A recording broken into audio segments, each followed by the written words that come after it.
Aldo. Eccoci, bene, buonasera, benvenuti.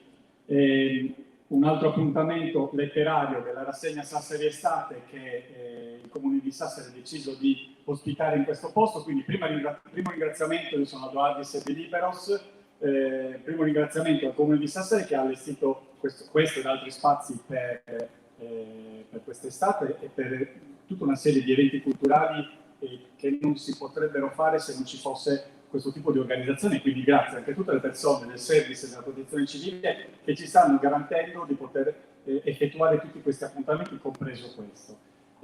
L'appuntamento di stasera è dentro il Festival Letterario Etula, che è un festival letterario che gira tutta la Sardegna, è itinerante, dura 9 mesi, non è come i classici festival che durano un fine settimana in un unico posto, questo dura 9 mesi in 50 paesi e città della Sardegna, compresa Sassari. L'appuntamento di stasera, tanto atteso, il nuovo libro di Daniel Lumera e di Immacolata De Vivo.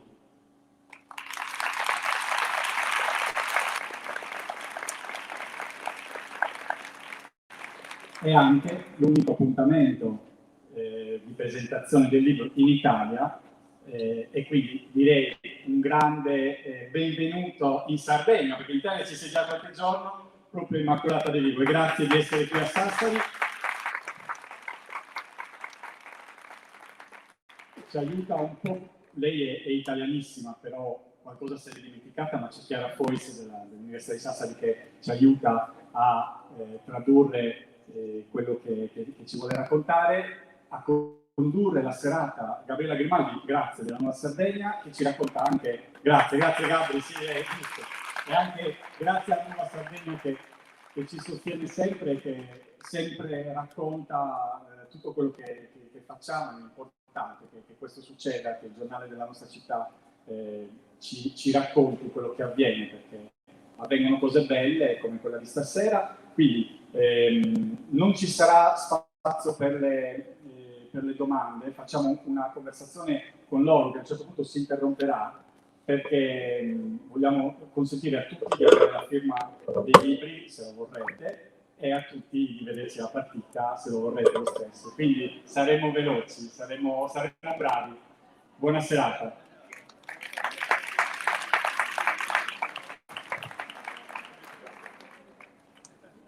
Buonasera a tutti, grazie di essere intervenuti così numerosi per questo incontro. Oggi abbiamo la fortuna di trovarci a tu per tu con gli autori. Oggi abbiamo la fortuna di trovarci a tu per tu con gli autori di un saggio edito da Mondadori che a poche settimane dall'uscita ha già scalato le classifiche dei libri più venduti in Italia. Quindi questo a testimoniare dell'interesse che suscita l'argomento. Si intitola La lezione della farfalla, 7 consapevolezze per rigenerarsi e scoprire un nuovo benessere. E già pensare che una farfalla ci insegni come vivere meglio è una prospettiva intrigante, quantomeno è romantica. Che cosa ci può insegnare una farfalla? Insomma, qual è la chiave per liberarci da tante angosce, da inquietudini, da frustrazioni piccole e grandi che ci accompagnano tutti i giorni? Qual è la chiave appunto per fare della nostra vita un percorso di emozioni e magari un viaggio in grado di cambiare l'intero mondo? Ce lo spiegheranno Immacolata De Vivo e Daniel Lumera, gli autori del saggio che ora ve li presento. Imma De Vivo è una scienziata statunitense di fama mondiale e di origini italiane, per la precisione di Sarno, in Campania. È docente di medicina all'Harvard Medical School e professoressa di epidemiologia all'Harvard School of Public Health a Boston. È una delle massime esperte mondiali nel settore dell'epidemiologia molecolare e della genetica del cancro, quindi ricerche strategiche e cruciali per tutti noi, per tutta l'umanità. Inoltre IMA è esponente di spicco nello studio dei telomeri, che non sono degli oggetti misteriosi, ma sono una sorta di orologio biologico del nostro organismo, vero? I suoi studi, tra l'altro, vengono pubblicati da tutte le riviste più prestigiose scientifiche e si occupa in particolare degli effetti che i nostri comportamenti, i nostri atteggiamenti, le scelte che facciamo, i valori che decidiamo di sposare hanno sui nostri geni, con conseguenze sorprendenti sulla nostra salute che poi Immacolata ci spiegherà. Invece alla mia sinistra abbiamo Daniel Lumera, sassarese, per la prima volta quest'anno torna nella sua città a presentare il suo libro, penso che per lui sia un'emozione e che sia contento di questa occasione. Daniel è esperto in scienze del benessere e qualità della vita, ma soprattutto è riferimento internazionale nella pratica della meditazione, una disciplina antichissima che molti di voi conosceranno, alcuni di voi qualcuno non la conoscerà e stasera ne parleremo. Daniel l'ha studiata e l'ha approfondita con maestri importanti come Anthony Elenita, più o meno. Dillo tu. Eleginità. Comunque è un discepolo diretto di Gandhi, quindi questo è l'importante. Daniel è autore di vari bestseller sulle tematiche del benessere, dagli stili di vita positivi a temi impegnativi come quello del perdono, della rinascita e della trasformazione interiore, fino a quelli più preoccupanti come mangiare poco, cibi sani, alzarsi dal divano e fare attività motorie, insomma cose spaventose. Cose spaventose. Però lui dice che non è così difficile, vero? Va bene, non finisce qui però, perché Daniel fa tantissime altre cose. È ideatore del metodo My Life Design, è il disegno consapevole della propria vita personale, professionale e sociale. È una metodologia che viene applicata a livello internazionale in tutte le strutture, in molte aziende pubbliche e private, nelle strutture scolastiche, negli ospedali, nelle carceri, persino in situazioni molto delicate come l'accompagnamento alle persone morenti. Inoltre è fondatore della Giornata Internazionale del Perdono, che è stata premiata negli ultimi anni dalla medaglia del Presidente della Repubblica Italiana, e ha creato la rete delle città gentili, è reduce dall'inaugurazione di 40 città gentili in tutta Italia. E tutto questo lui lo fa seduto, a gambe incrociate, con gli occhi chiusi, così almeno me lo immagino io. Non si sa come faccio. No, sto scherzando, lui gira parecchio e penso che ogni giorno però ricarichi le batterie con la meditazione, con periodi di meditazione, perché penso che la meditazione sia un caricabatterie umano più formidabile che ci sia al mondo. Va bene, io passerei a alcune domande che mi sono venute in mente leggendo il libro. Il libro, a dispetto della sua stazza, oltre che interessante perché affronta temi davvero profondi e molto interessanti, perché è stato scritto a 4 mani da loro, da un esperto della meditazione, quindi di discipline di filosofie millenarie, di discipline antiche che sono sempre state, diciamo, sistemate nell'ambito del pensiero, delle parti mentali, delle teorie. Però è stato scritto a 4 mani con una scienziata, perché le ricerche scientifiche più recenti stanno mettendo in evidenza che tutto ciò che noi controlliamo con il nostro pensiero, con la meditazione, con la respirazione consapevole, ha degli effetti proprio sul nostro organismo, quindi oltre che sulla nostra qualità della vita, proprio sulla nostra salute e anche sulla longevità, sulla durata della nostra vita. Quindi è stata una lettura molto interessante, poi un libro che appunto, nonostante quante pagine sono? 400. Quindi a discapito, nonostante la sua stazza, è un libro di agile lettura, perché è concepito in capitoli abbastanza autonomi, con tanti box, tanti schede dove ci sono storie che fanno capo alle filosofie antiche orientali, oppure ricerche scientifiche, dati per spiegare ciò che si sta dicendo. Insomma, Daniel Rimere e Immacolata di Viva hanno fatto una sorta di guida molto pratica perché ciascuno di noi possa migliorare la propria vita con queste attività quotidiane che vengono appunto spiegate nel libro nei vari capitoli.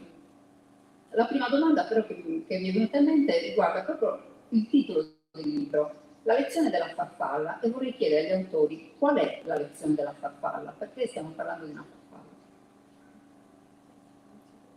Allora, innanzitutto per me è un piacere grandissimo essere qui nella mia terra con Immacolata, che è venuta dopo quasi un anno e mezzo, 2 che non ci vedevamo.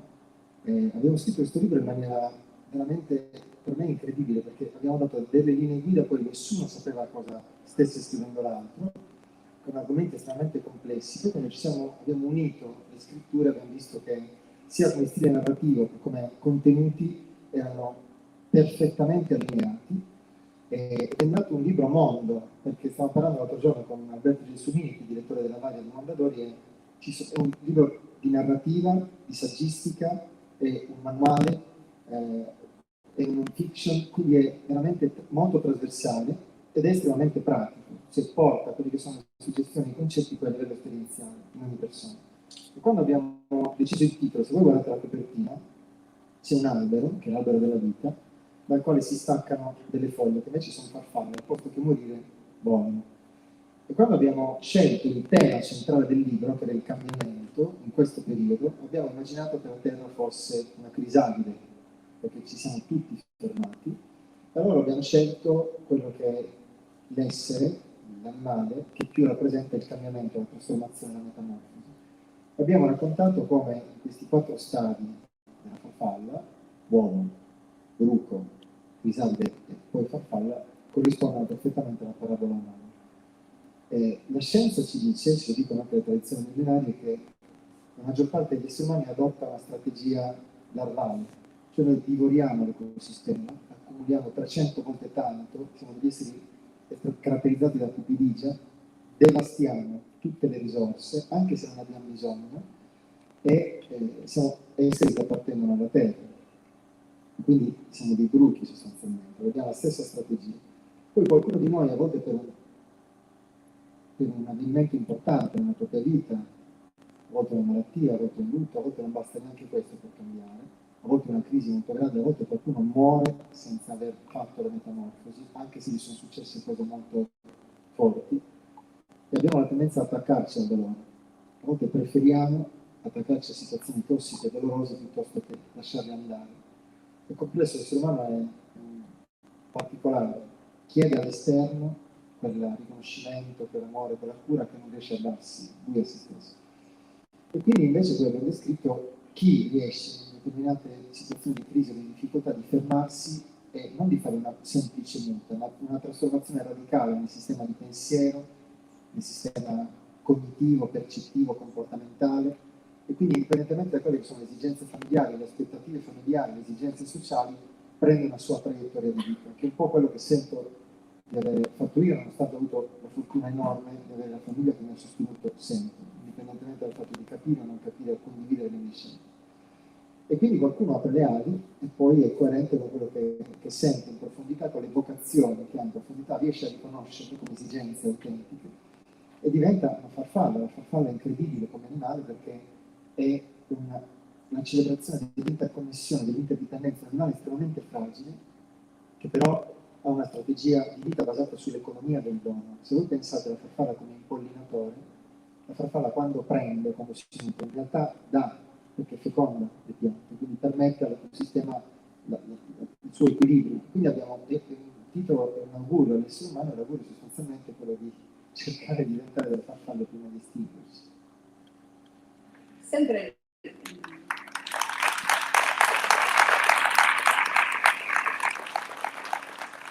appunto il discorso è collegato sempre al titolo del libro, che poi al sottotitolo per la certezza parla di 7 consapevolezze per rigenerarsi. Sembra qualcosa di importante appunto nel momento storico che stiamo attraversando. Possiamo dire quali sono queste consapevolezze? Le accenno, poi voglio fare un assist importante a Imma, perché Imma spesso ripete che un libro così, gli ultimi 2 libri che abbiamo scritto 7 anni fa sarebbe stato impossibile scriverli. Sì. Perché? Buonasera Sassari, innanzitutto voglio ringraziare per invitarmi. Io sono un po' timida con Daniel, ma io sono nata in Sarno, vicino a Pompei, e sono origine italiana, però sono studiata negli Stati Uniti, e allora stasera parlo in inglese e Chiara mi aiuta a tradurre. So the book was really an inspiration from the pandemic in a way, because while we were in the pandemic, we were all in a cocoon, locked down, and it allowed, once we emerge from the cocoon, we will bring with us all the lessons we have learned from being in the lockdown, the lessons about ourselves, the lessons about how we interact within the society. And one thing that became very obvious to me and Daniel is that we not only think of ourselves as the I, but we are with everyone else. We are connected. And that was very clear during the pandemic, because we were locked down in the United States, you were locked down in Sardinia, people were locked down in Germany. So we are really in this together. And Quindi il libro è nato dalla pandemia, essenzialmente la fonte dell'ispirazione è la pandemia, durante la quale ci siamo ritrovati tutti un po' dentro una crisalide, e quando emergeremo da questa crisalide ne emergeremo avendo imparato delle lezioni nuove. Allo stesso tempo però la pandemia ci ha fatto notare come siamo effettivamente tutti connessi tra di noi, come non viviamo in uno stato di isolamento. okay. And so La prima grande consapevolezza che è emersa da questo lavoro insieme è che c'è una transizione importante dall'io al noi, che è sostenuta da dei dati scientifici pazzeschi. Prima di chiederti una cosa, prima volevo dire questo, che noi abbiamo creato un tessuto sociale basato sulla percezione di essere individui separati. Non abbiamo mai messo in discussione questo. Quando a livello biologico questa sensazione di essere individualità non esiste. Noi siamo coloni di fatto. Abbiamo il 40% di cellule umane, ma la maggior parte delle cellule del nostro corpo sono microrganismi, virus, batteri, quindi siamo un noi. E se i tuoi batteri intestinali stanno male, tu stai male. Quindi è una questione di equilibrio di un noi. E invece ragioniamo in termini di io, cioè ci sentiamo, il nostro sistema cognitivo ragiona seguendo una frattura percettiva. Ci sentiamo delle entità separate. Abbiamo costruito la società attraverso individualità forti, competitive, ma non abbiamo mai considerato la profondità e l'importanza del senso del noi. Adesso è bastato un virus per farci comprendere che anche la salute è una questione di noi, non di io. Però poi il Psychological Bulletin nel fine gennaio del 2020, quindi la rivista di psicologia più famosa al mondo, pubblica una meta-analisi scientifica più importante al mondo, che ha dimostrato che tutti gli atteggiamenti prosociali, cooperazione, volontariato, empatia, compassione, gentilezza, perdono, tutto quello che riguarda l'altruismo che si porta verso il prossimo, ha un impatto numerico sulla nostra salute pazzesco. A leggere quella meta-analisi ti viene la pelle d'oca, perché le persone che hanno sviluppato le caratteristiche prosociali più degli altri hanno un tasso di mortalità ridotto del 60%, hanno un'aspettativa di vita dal 22 al 40% superiore agli altri, hanno un impatto su espressioni genetiche come il CTRA, espressioni legate allo stress ridottissime, hanno un'influenza sul sistema immunitario pazzesco. Questo cosa vuol dire? Che anche molte imprese, la Google ha fatto uno studio su 170 gruppi più produttivi, ed è nato che a parità, si è evidenziato che a parità di skill, di abilità, di età, il fattore X era la gentilezza. Cioè, era il fatto che nell'ambiente di lavoro ci fosse un ambiente familiare, sicuro, che l'errore non fosse punito, ma che fosse comunque sia contestualizzato, fosse vissuto come un'opportunità di crescita. Questo cosa vuol dire? C'è una transizione evolutiva, e Darwin aveva detto, dopo l'evoluzione della specie, io non avevo mai letto la biografia di Darwin, me la sono riletta adesso. Ho scoperto che era un papà incredibile, perché aveva molti figli, 8-9 figli, e dopo l'evoluzione della specie, dove lui ha semplicemente dichiarato che il più adatto alla sopravvivenza della specie è il più adatto al cambiamento, non il più forte, noi l'abbiamo inteso come il più forte in termini positivi sull'altro. Cioè io sono più forte fisicamente, psicologicamente, economicamente e sono più adatto alla specie, è una grandissima cazzata, grandissima. Tanto che lui 10 anni dopo, il più adatto, ad esempio, numericamente, da un punto di vista scientifico, il più gentile. La strategia migliore a livello relazionale, di salute, di impatto sui geni è la gentilezza, sul medio e lungo termine. Il problema è che non c'entra in testa questa cosa qua, finché non rischiamo l'estinzione. E poi cosa è successo? E qui chiedo alla professoressa di aiutarmi in questo. Poi è accaduto che stiamo comprendendo che no, la seconda pubblicazione di Darwin avviene 10 anni dopo la prima, 10 anni ci ha messo, dopo l'evoluzione della specie. Nel frattempo è morta sua figlia, che aveva 10 anni. E lui ha basato tutta la seconda pubblicazione nella dimostrazione che l'essere umano è l'animale caregiver, cioè l'animale prosociale più sviluppato, con questa caratteristica più sviluppata nel pianeta. Nel senso che noi è geneticamente che siamo portati verso l'altro, e questo ci fa star bene e influenza la longevità, la salute. Quindi tutte le attività che ci portano oltre noi stessi, questo è un pilastro fondamentale anche delle tradizioni antiche, da un punto di vista evolutivo è favorito dalla selezione naturale. Questi sono dati scientifici che mandano letteralmente in crisi tutto il pensiero antropocentrico competitivo che ha creato quello che vediamo attualmente nelle società. E questa è una riflessione importante, il passaggio dall'io al noi che viene celebrato da Fratelli Tutti, l'enciclica del Papa, da tutti i biologi molecolari, tutti, si sta sviluppando un pensiero diverso, e questo pensiero passa, e adesso faccio una domanda a Imma, se mi permetti di... Però voglio anche dire. Devo voglio dire un'altra cosa, Prego. perché mi ha fatto venire in mente. Scusi.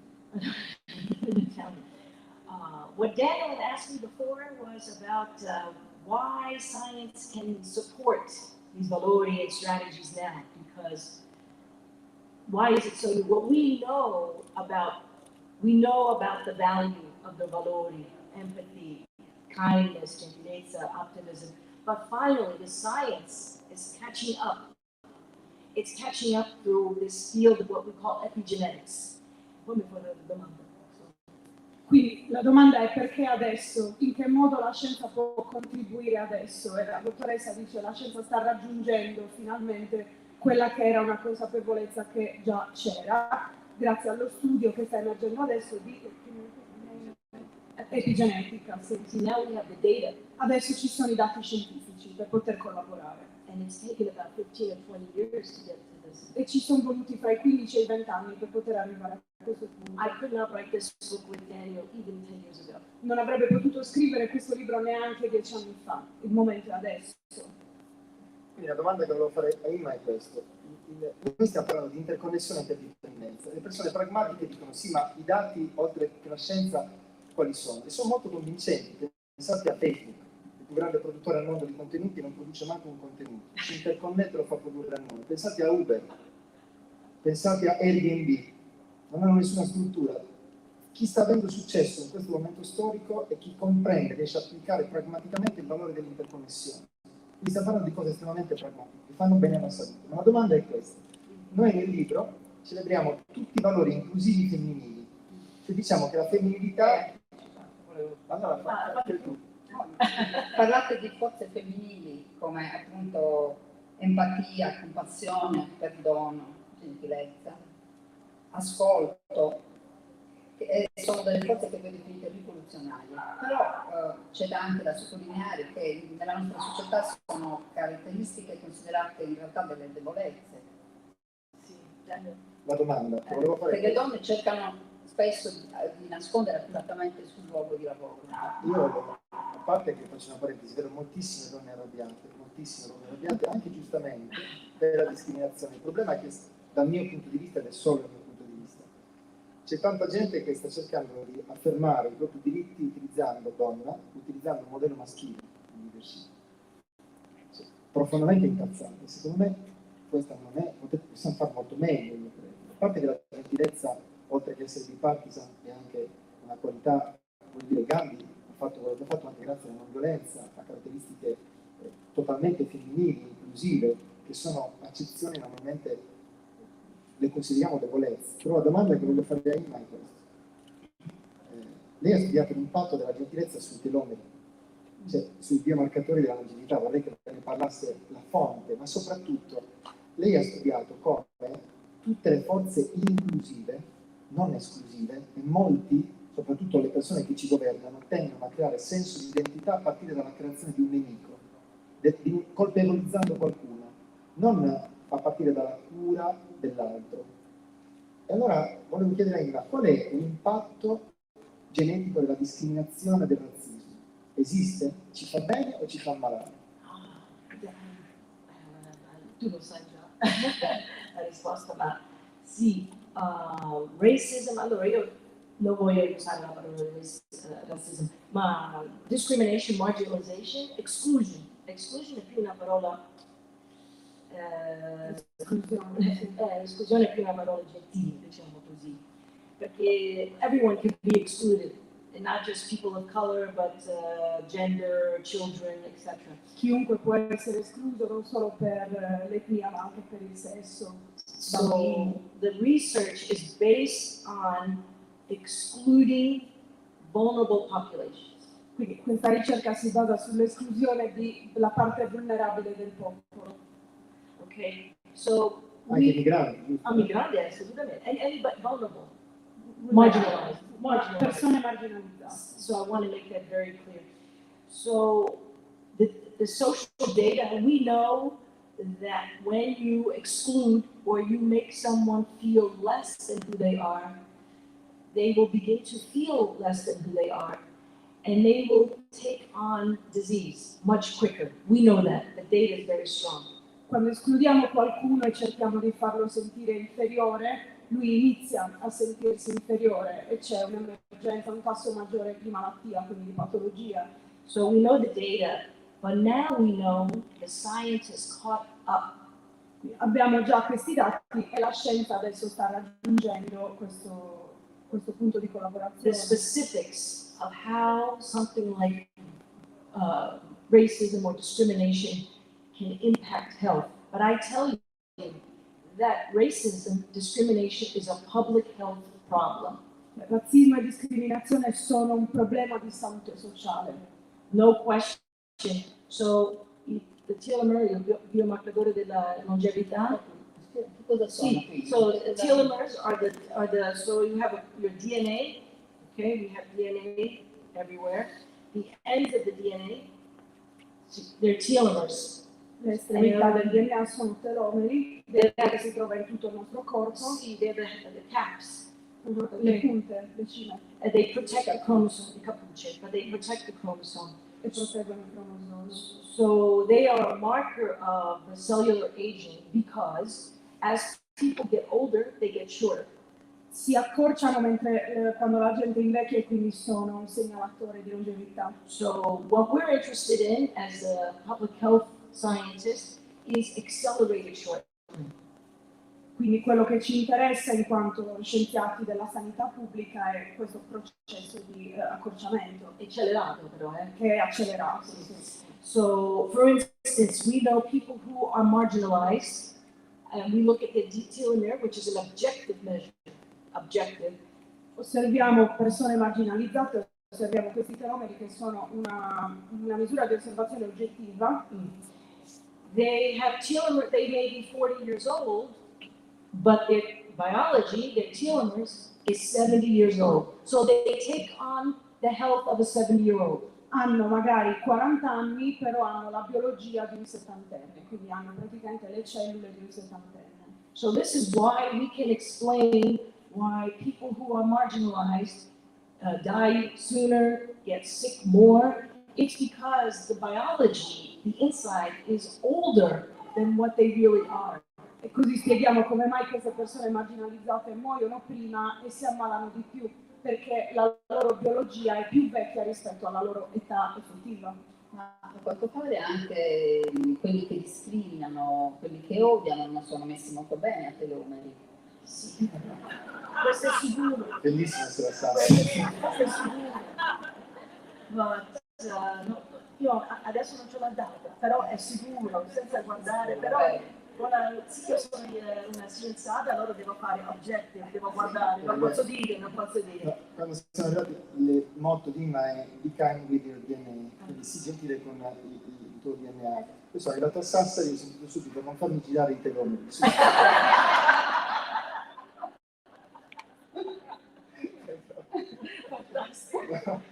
Però Inma sta dicendo una cosa importante e vorrei che approfondissi. Sta dicendo che i razzisti si ammalano, ma non così, tumore, Alzheimer, c'è un tasso di mortalità superiore, cioè non è una questione politica, non è una questione genetica, cioè fa male discriminare omosessuali, stranieri, ti fa male, non è una questione di ideologia, è una questione di genetica, cioè qua uno deve dire se è intelligente o non è intelligente. Adesso abbiamo la scienza che ce lo sta dicendo, vediamo cosa riusciamo a fare.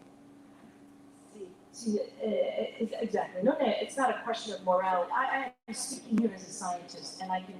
The data shows that, as I already said, that people who are marginalized suffer disproportionately.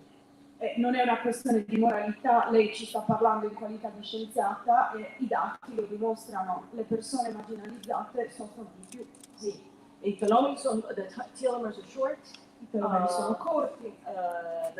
The mechanism is very well explained. It's increased oxidative stress, inflammation, fight or flight is turned on, the stress pathway.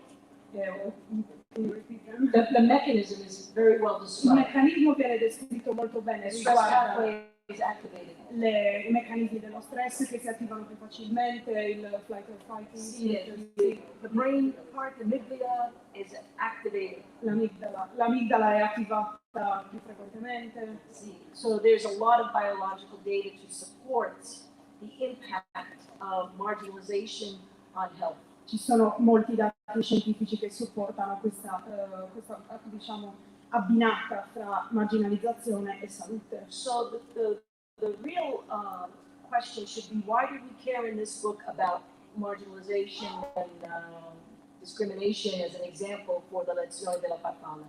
Because it impacts all of society. That's the reason I included it in this book, because it's not a standalone, it doesn't just affect those people, it affects the whole society. A society is only as healthy as everyone in the society. Quindi perché per l'appunto partire da questa lezione della farfalla? Perché non è un fenomeno che colpisce l'isolamento, è un fenomeno che ci colpisce tutti, perché la salute di una società è dipendente dalla salute dei membri della società. Quindi, nel libro ci sono anche consigli molto pratici, ad esempio sull'alimentazione.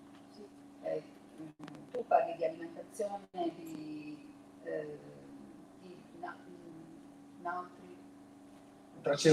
nutraceutica. Ecco, ci puoi spiegare di più? Ora, Immacolata è un'esperta anche di relazione tra alimentazione e tumore, alimentazione e cancro, però abbiamo fatto un libro estremamente pratico. Abbiamo ampliato il concetto di alimento, facendo comprendere alle persone che un'emozione, un alimento, un pensiero, un alimento, una relazione, un alimento, e spesso questi alimenti sono tossici.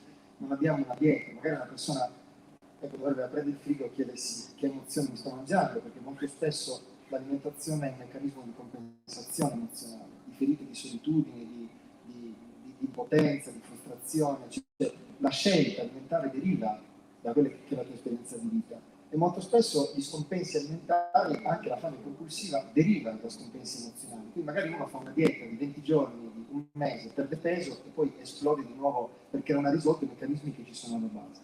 Quindi ampliamo il concetto di alimento, tra l'altro molto interessante perché non l'ho scritto in questo libro, però ci sono delle ipotesi di ricerche scientifiche, proprio statunitensi, non abbiamo riportato, però stanno iniziando a misurare le proprietà nutritive degli alimenti non in chilocalorie, ma in hertz, cioè in frequenza.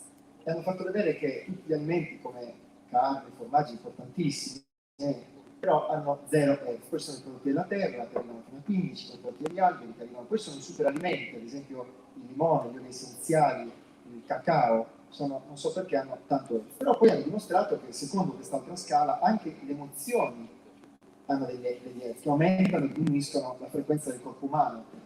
Noi stiamo in salute, credo, quando siamo tra i 55 e i 70 o 65, poi man mano che ci ammaliamo la frequenza del corpo discende, il sistema immunitario si compromette, questo dipende molto dallo stile di vita. Però è affascinante comprendere che se non misuriamo in kilocalorie, cioè se non concepiamo l'essere umano come semplicemente una macchina biologica e quindi il lavoro che questa macchina deve fare per aumentare di 1 grado l'acqua distillata, le kilocalorie, ma lo concepiamo come frequenza, come vibrazione, allora vediamo che le emozioni, le relazioni, i valori sono degli alimenti. Ed è pazzesco vedere come magari un caffè con lo zucchero ti abbassa, perché c'è lo zucchero, di 10 Hz, la frequenza, ma anche un'incazzatura terribile.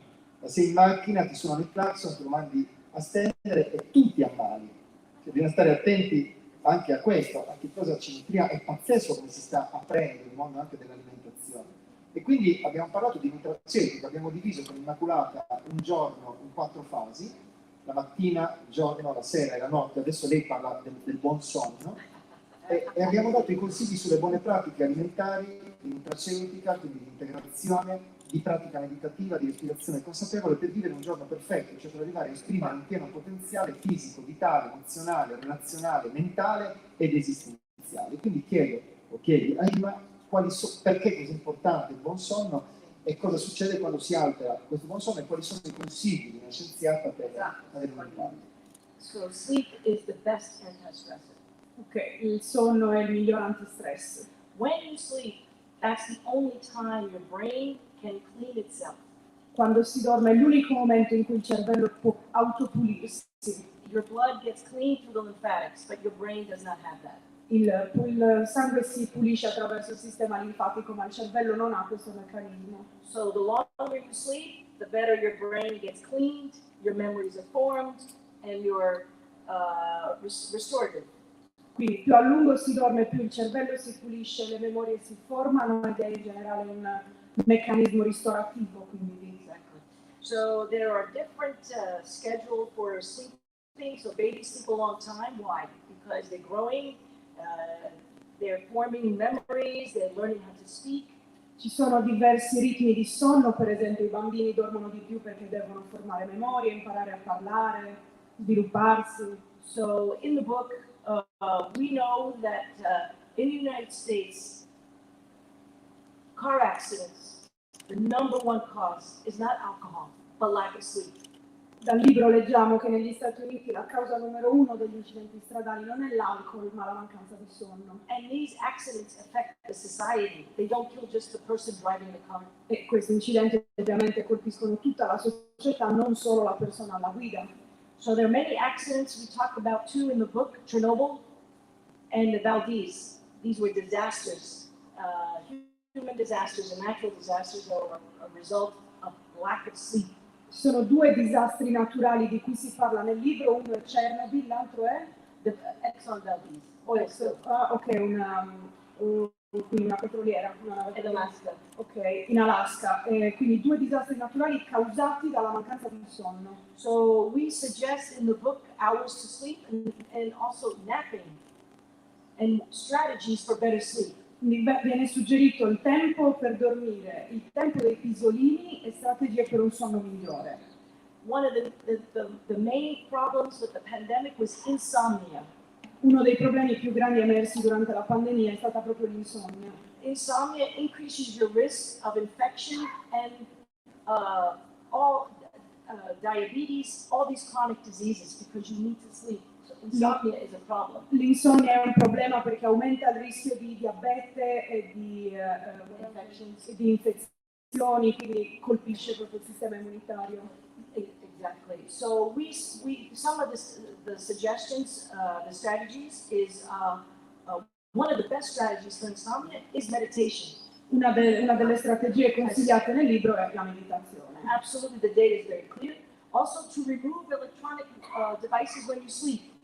No phone by your bed, no iPad, no laptop. I dati parlano chiaro. Un'altra strategia è eliminare i dispositivi da vicino al letto, quindi niente telefono accanto al letto, niente iPad prima di andare a dormire, Because of the light that comes from the devices. per via della luce che viene dagli schermi che sono retroilluminati. Alcohol before bed is not good. It may put you to sleep fast, but you don't get a complete restorative sleep. Quindi mai l'alcol prima di andare a letto, perché magari ci fa addormentare prima, ma non è un sonno ugualmente riposante. Too much food at the end. Cioè, non esagerare col cibo, niente abbeffate prima di andare a letto. Italian style. Noi sappiamo Nello mangiamo stile questi italiano.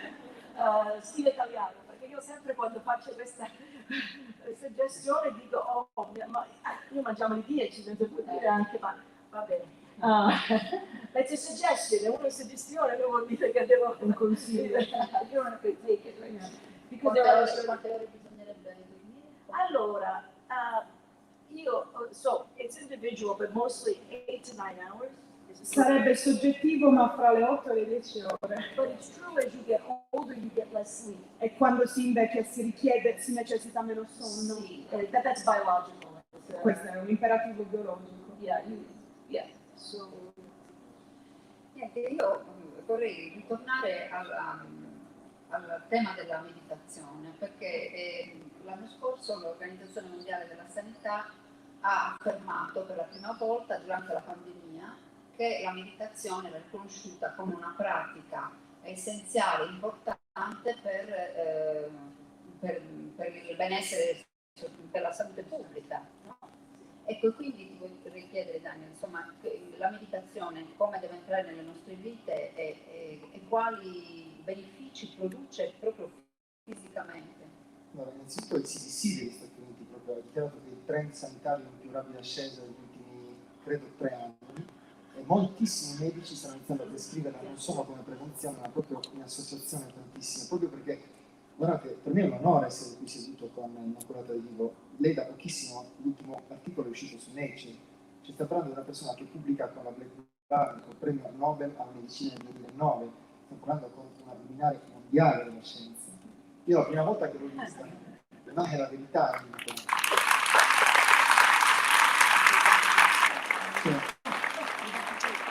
La prima volta che l'ho vista è stato bellissimo, perché mi hanno detto, no, guarda, professoressa, ci hanno chiamato per un convegno sulle neuroscienze, io avevo parlato di meditazione e lei di neuroscienze di telorio.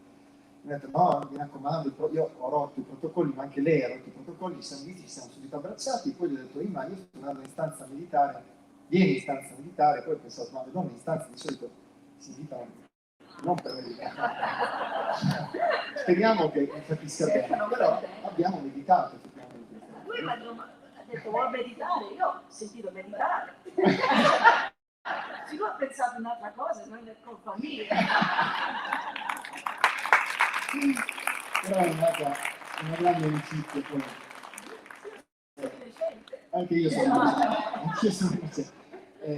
No, una cosa che mi ha sorpreso, io quando ho iniziato a meditare era il 93 in Sardegna e veramente devo essere grato a mia mamma, a mio papà, come si dice qua, perché è estremamente difficile comprendere. Questa è una società strutturata sul saper fare, saper avere e saper apparire. Il saper essere non viene contemplato, cioè perdi tempo. Per uno che ha una cultura pratica, vedete lì con le gambe incrociate, non si immagina che i neuroni si stanno riorganizzando, ti stai sviluppando abilità sociali di vita che saranno importanti per il tuo successo, per la traiettoria esistenziale, per la longevità, che stai disinfiammando, che stai rallentando i processi invecchiati. Il Massachusetts General Hospital ha pubblicato un articolo bellissimo sulla scienza dove l'impatto, non c'è bisogno di essere un monaco, bastano 12 minuti al giorno per 3 mesi e hai un impatto su 1500 giorni preposti a infiammazione, morte cellulare, produzione di radicali liberi. Cioè, stiamo parlando di una cosa che fa veramente bene. Ormai ci sono solo 9.000 evidenze scientifiche su PubMed, quindi vuol dire che c'è una rivoluzione che riguarda il saper essere.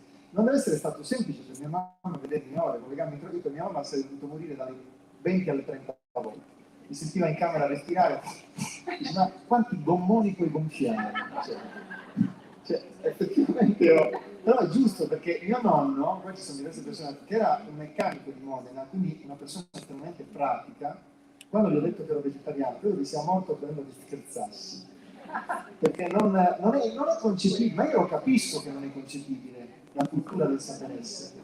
Però oggi è la scienza che ci dice che fa bene, quindi vorrei che Immacolata vi parlasse degli studi avanguardistici che hanno dimostrato che non solo la meditazione fa bene, ma anche che i valori, cioè la gentilezza, l'ottimismo, la felicità hanno un impatto sui biomarcatori della longevità. Cioè, quello che la scienza afferma oggi è potentissimo, ci sta dicendo che non è più una questione morale o culturale o spirituale, è proprio un imperativo biologico, essere gentili o ascoltarsi, rallentare, entrare in un ritmo diverso. E se prima questo non era concepibile, ora in una società fast food, dove anche le relazioni sono diventate usa e getta, questi elementi diventano veramente importanti a livello educativo e c'è un'esplosione massiva del fenomeno della meditazione che andrà regolamentato, però il Meyer, l'ospedale pediatrico, uno dei gioielli al mondo, ha adesso, abbiamo nominato Firenze città gentile, adesso ha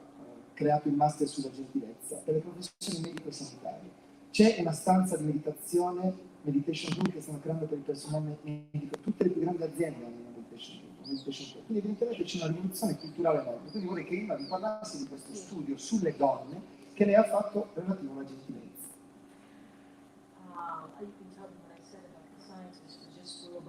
La professoressa ci tiene a sottolineare ancora una volta come è la scienza che solo adesso si sta mettendo al passo con invece l'argomento di expertise di Daniel, perché la scienza era effettivamente indietro e solo adesso che questi meccanismi vengono comprovati da dati e possono veramente contribuire, perché per l'appunto hanno dovuto prima raggiungere questa consapevolezza e solo poi poter fornire ulteriori evidenze scientifiche. That's right. So, like Daniel said, I myself was, as a scientist, I'm very black and white. I'm not biased by the data. I myself was shocked to see the supporting evidence to show that people who forgive, people who are caregivers as a marker of, kindness, people who are optimistic, they have better health, lower chronic disease, live longer, better mental health, less anxiety, less depression. Quindi da scienziata che vede le cose tendenzialmente in bianco e nero, unbiased, quindi priva di discriminazioni, diciamo, oggettivamente, è rimasta lei stessa scioccata nel vedere l'impatto di questi dati per quanto riguardava la salute, il tasso inferiore di malattie croniche, di stress, di infezioni. Quindi i dati hanno stupito la professoressa proprio in primis.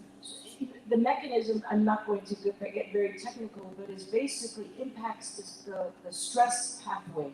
And the stress pathway is very complicated. Quindi il meccanismo, senza entrare troppo nei tecnicismi, diciamo, il meccanismo va a colpire i meccanismi di stress, la disattivazione dello stress. Stress and then the immune system and it's very complicated pathway. Stress, sistema immunitario, un meccanismo molto complesso. But it explains, so the study that Daniel's referring to is, I work at Harvard with a large population of women where we study optimism, where we study gratitude, where we study forgiveness. But many of the studies were based on subjective questions, right? So it was very difficult for people to believe the data. Quindi questo studio ad Harvard su donne, solo donne, sì, soggetti femminili quindi, in cui vengono testati ottimismo, gentilezza e perdono. Tanti questi valori. Tutti questi valori, però questi diciamo erano domande soggettive, erano domande non oggettive. Ecco. So my colleagues that study these attributes, these valori, asked me, can you help us show people that it's not just here or transient, but it's here in the biology. So then I did experiments with the telomere to show that it was an impact on the DNA. Quindi gli esperimenti con i telomeri per mostrare l'effetto sul DNA sono stati fatti in risposta alla richiesta dei colleghi di dimostrare la scientificità essenzialmente di questo esperimento, quindi togliere l'elemento soggettivo e infondere la scientificità. Objective marker. Sì, un marcatore oggettivo. It actually measures the number of DNA. Perché misura proprio il numero del DNA, l'età del DNA. So this was a revolution for people who study these kinds of valori. Una rivoluzione per chi studia questo tipo di valori, Because for years they tell people this data, but nobody wants to believe them. perché per anni trasmettono questi dati, ma è come se nessuno volesse crederci. Like meditation, how does it help you? We know now how it helps you. It helps you through stress pathway, oxidative stress, inflammation, etc. So we have the science to back up, to support. Quindi abbiamo la scienza adesso che supporta quello che loro dicevano già da anni. In che modo la meditazione ci può aiutare? Adesso abbiamo un'idea molto chiara di qual è il meccanismo attraverso il quale la meditazione ci aiuta per lo stress, oxidative stress. Sì, è un forma di Stress sì, ossidativo, sì. But I don't want to get too technical. Senza voler essere troppo tecnici. Ma il libro c'è tante studie che puoi leggere, le citations, puoi vedere.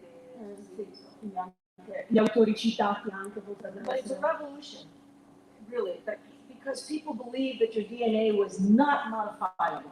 Perché si crede che il DNA non sia modificabile. And what we're saying is that there is an interplay Cioè un gioco, un with interconnesso the genes and environment, but environment big. fra i geni e l'ambiente inteso in senso medico e immagino, quindi tutto ciò che ci circonda, Sì, big, not just upbringing, everything. la crescita, tutto quello che ci circonda, Socio-economic, anche. il sistema socio-economico. Sociale, fattori sociali, tutte queste cose, sì. Bene, io per concludere vorrei chiedere un'altra cosa ad Ania, perché abbiamo accennato prima che hai creato la rete delle città gentili, dell'Italia gentile, e quindi vorrei che spiegassi insomma, brevemente in che cosa consiste e in che cosa succede nelle città gentili. Non ce l'aspettavamo che ci fosse una reazione così. Ci sono state 250.000 persone ad oggi che hanno aderito al movimento e alla fine dell'estate saranno oltre 40 le città che hanno firmato un protocollo, tra cui Firenze, Bari, che hanno firmato un protocollo, 9 punti in cui si impegnano a creare dei progetti, degli spazi in cui si possono sviluppare questi argomenti in maniera pragmatica e tradurli in progetti misurabili scientificamente nel corso del tempo. Quindi entreremo nelle carceri, entreremo nelle scuole, entreremo negli ospedali. Firenze sta facendo delle cose enormi a livello universitario, ma anche sta creando dei meditation point dove coinvolge la popolazione di anziani, la popolazione di bambini. C'è una grande rivoluzione in atto e c'è la scienza che nelle città che aderiranno in Sardegna, sapete quante città hanno aderito? Infatti, Zero. avrei chiesto. Interessante questo aspetto qua. E adesso vediamo cosa si può fare. Se no migro in America, adesso non c'è più traffico. No, la cosa interessante è che si è creata una rete virtuosa di comuni gentili che stanno dialogando tra di loro, dove valori, tradizioni, sapienza e scienza stanno cercando di collaborare per generare un impatto sul tessuto sociale reale con idee nuove che però abbiano dei riscontri numerici a livello evolutivo, perché tra poco noi ci troveremo di fronte a una crisi climatica importante e al fatto che abbiamo alterato l'ecosistema e quindi le nostre azioni stanno cambiando radicalmente la realtà. Vorrei lasciarvi con una suggestione, quindi dicendo che chi voi vuole aderire, aiutarci, è un movimento di volontari fatto da una ONLUS, cioè non ci sono attività di lucro se non quelle veramente pro-sociali per un'evoluzione comune, quindi chiunque voglia aiutarci può farlo liberamente. Io sono un volontario, ad esempio, nelle carceri, vado come volontario. Però volevo lasciarvi con una suggestione: l'essere umano è uno dei pochissimi animali immaginativi, nel senso che il nostro cervello non distingue realtà da immaginazione. Se io vi faccio chiudere gli occhi e vi faccio immaginare di mordere un limone o una scena sessuale, il tuo corpo produce ormoni, altera metabolismo, abbiamo un impatto sul nervo vago, insomma, il nostro cervello non distingue realtà da immaginazione. E di fatto noi crediamo che quello che lo diamo per scontato sia reale, sia l'unica cosa vera. Quando Sardegna, Italia, Europa, Sassari sono idee, un cane, una ape, non ha la percezione di queste idee umane. Noi crediamo che siano reali, una massa di individui le crede vere, noi creiamo a partire dall'idea un impatto ecologico, uno spostamento di potere, c'è gente che si ammazza perché sei di Cagliari, io sono di Sassari, tutto nella mente umana, non esiste niente di tutto questo. Quindi siamo animali immaginativi. E questo libro ti dimostra come l'effetto farfalla, come un piccolo cambiamento a livello di pensiero abbia un impatto enorme sui geni, sulle strutture del DNA, sul sistema immunitario, ma anche sulle relazioni, sul tessuto della realtà, sulle situazioni che attivi, perché siamo come radio, emaniamo determinate frequenze e su quelle frequenze chi è sintonizzato su quelle frequenze risponde. Stiamo dicendo che l'essere umano è causale, cioè che crea la sua realtà e che non ha la minima idea di quanta responsabilità ha nel non avere una mente ecologica. Chiudo dicendo che l'agente inquinante più potente della Terra non è il petrolio e la plastica, è la mente umana, perché è da lì che crei il petrolio e la plastica. Non c'è un'educazione all'ecologia interiore. Questo libro è un manuale che educa le nuove generazioni di ecologisti a un'igiene mentale, spirituale, biologica radicalmente diversa. Perché crediamo che se dobbiamo sopravvivere, che siamo a rischio di estinzione in questo pianeta, l'unica cosa che possiamo fare è uscire da una crisalla, anche se molti di noi vogliono tornare a essere ricchi.